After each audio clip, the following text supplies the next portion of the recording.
all you struggling CWs out there under 20k item level, stay tuned because your boy Sonny got you on this video.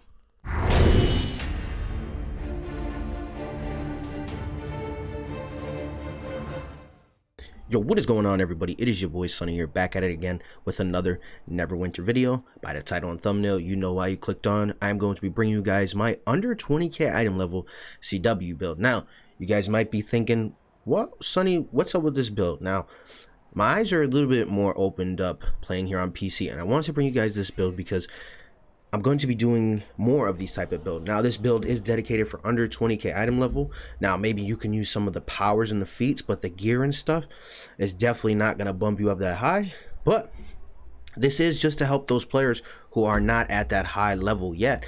But with these builds, hopefully you guys can pick and choose at what item level you're at, and you can there, you know, go off of what I'm doing, or you can completely go a different way, or you can use exactly what I'm using. It doesn't matter to me. Hopefully you guys enjoy. If you have any questions about the control wizard, I'd be happy to answer them, as I'm starting to get a feel for this class a lot better. So here we go, guys, jumping straight into the character sheet.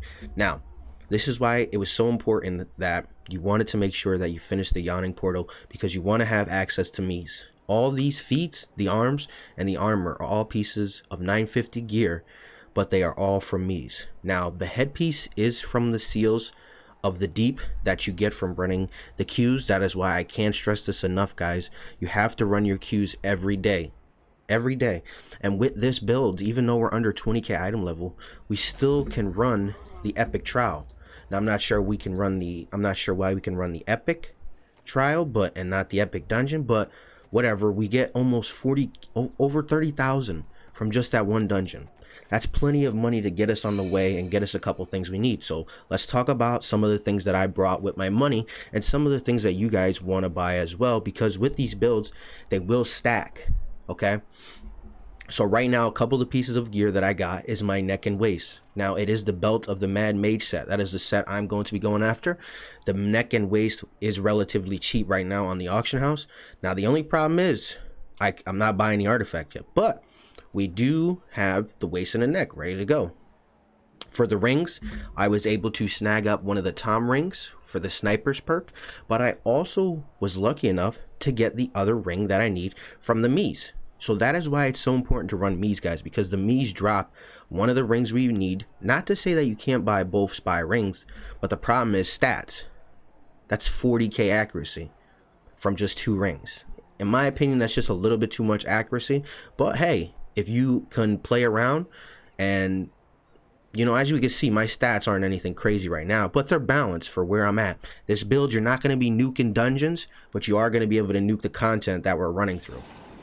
In terms of artifacts, these are the artifacts that give you in the game, and the lantern, they give you at lower levels. So in terms of artifacts, I'm not stressing that. That's at the bottom of the tier. As you can see, I only upgraded this to blue. That won't progress any further, but my neck and waist are at epic, because those are staying. And once we get the Hallister artifact, which is going to be the next thing, after you get your neck and waist and your 1 spy ring or 2 spy rings, I would really start saving up your money to get the artifact. It's about 300k on PC. I'm not sure what it is across other platforms, but relatively speaking, you can manage that in under a couple days, right? If you get 30,000 and you only do the trial queue, that's only going to take you about 4 days. So less than a week, and you can have your Hallister scepter. Moving on to powers, you guys can see here in terms of feats, spell twisting, snap freeze, chaos magic. Now, I am playing around with chaos magic and ice lightning. You know, both of these right now are doing their thing. At the content that we're at, I don't see one standing above the other too much right now, but I'm just using chaos magic because it does give us the chance at proccing one of these 3 things. Moving on, I have striking advantage and also a step above mastery. For class features, I'm using chilling presence and storm spell. I haven't had too many problems with this combo. Now, a couple other combos you might want to be able to check out is orb of impression, and as well as Invocation increases the damage of area effect powers by 5%. A lot of the moves that we are using are area of effect because a lot of the content when you're leveling up is mobs. There's not too many single targets. Here we go. Moving on to your dailies, Ice Knife and Oppressive Force. In terms of my encounters, I only switch them around when I'm going against one boss. Other than that, I just run these same encounters, but I use Icy Terrain, Disintegrate, Seal Time, as well as 1-800 Choke That Hoe. Okay? I really like this move, bro, but let's just say, hypothetically speaking, I'm going up against one single target. I'm going to take out Seal Time for Repel, as well as Ray of Enfeeblement for Icy Terrain. And then I will put Entangling Force as my, Arcane Mastery. So that will go on my tab here on PC. If you're on console, that's the RB button. In terms of your at-wills, Ray of Frost and Storm Pillar. Now, I don't find myself using Storm Pillar too much. Majority of the time, I just use Ray of Frost. Now, you can also check out Arcane Bolt. This is actually not a bad at-will as well, and it's a pretty fast annotation. Now, the only one maybe I would avoid, not to say that it's not good, is Magic Missiles, and that's just because it's just too long to cast. See, it just takes, out of all these other options, I'd go with Magic Missile last.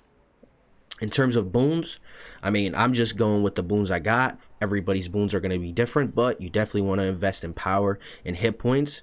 If you're in your guild stronghold, take the power, take the hit points, as well as the mount speed bonus. The bonus experience points are useless once you hit 80. The overflows aren't even worth it, in my opinion, to make it worth using that slot over the mount speed. Moving on to companions. Now, I was lucky enough to get this rank 15 when they gave it to us, as well as this companion epic equipment, but I did get this companion gear from me as well as all these other ones. So the only one that Cryptic gave me was this one, but the rest of these companion gears, guys, I got all from running the Mies already, and it hasn't even been a week since I unlocked them. Now, the problem with the Mies is it's all RNG based, but at least you want to make sure that you get it started ASAP. Moving on to the companion itself, I'm using the Abysmal Chicken. It's cheap, it's really effective, it helps me fighting wise, as well as, it doesn't heal me, but it's a big help, guys. I prefer this over an augment, plus it's cheap. I mean, when it comes down to it, it's all about managing our money here at these lower item levels. The next thing I would suggest picking up is, if you can, on your companion, pick up Redemption. Pick up Redemption, okay? Now, there are other ones out there that will increase your power, increase your critical severity, but Redemption will apply a heal over time to you. And when applying a heal over time is nice because we don't have to use as many Stones of Health, we don't have to use as many potions just in general, and so forth and so forth. Now, I also did manage to pick up the Energon Ball, which was fairly cheap. I think I picked it up for 10k, but it gives us 24,000 hit points, and it's already epic. At the level we're at, 24k hit points is a no-brainer, bro. Give me that. So you maybe want to make sure and check that out as well. If you feel like you're dying a lot at this lower item level, invest in this.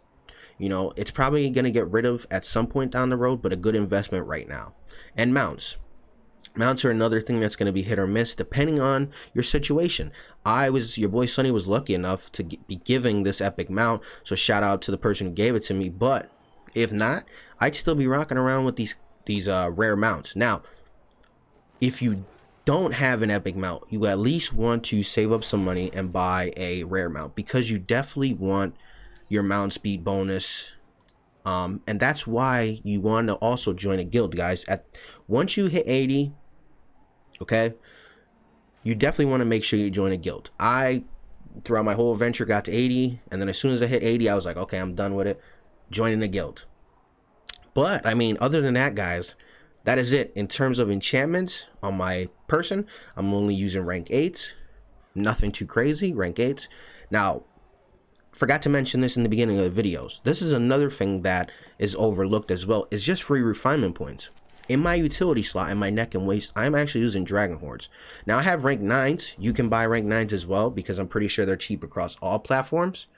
And this will just give you free refinement. And refinement is going to be big in the long run. Like, I'll show you guys exactly how much refinement I have at the moment. I have almost 100k, almost 100k refinement, and that's with me upgrading the stuff that I'm doing now. But other than that, in terms of the main hand and offhand, unfortunately, I haven't been lucky enough to get the Alabaster set from the Mies. But if you do manage to get that, definitely equip those ASAP, because your artifact weapons are going to be better than the weapons that they give you. But like I said, we're rocking with what we have. We don't have an armor enchantment yet. I'm not too worried about that one yet. I'd rather get a weapon enchantment first, but I'm going to save my money. That's another thing. Real quick before we go ahead and wrap this video up, save the money that you guys get. Only buy what you need, right? You know, real quick, just to wrap it up, a couple of things that I would suggest you buy: the neck and waist, the belt of the Mad Mage, at least one spy ring. If you want to buy both, if you have the money, go for it. If not, and you get lucky enough, grab the me ring. It does the same perk, just different stats. Okay. Another thing that I suggest buying is a couple companions. You don't have to pick the Abysmal Chicken, but it's cheap right now. So if you want a good striker companion, it's really good. Also, the Energon Ball. 24k hit points is really a lot, especially right now, because we don't have much as it is. What are we sitting at? 261 base. So imagine we took that out, we're even at less. And believe me, it's cheap. We're staying on a budget right now with this build. With this build, I think with everything I have on, it's less than 100k for sure. 100k less for sure. So if you want, use this, or there's a couple things that you might switch out because you don't like. But anyway, guys, it has been your boy Sonny here, and when I hit maybe a little bit over 20k ish, somewhere in that ballpark, when I can start running epic dungeons, I'll release my other updated build. So that is going to be it. Until next time, guys, peace out.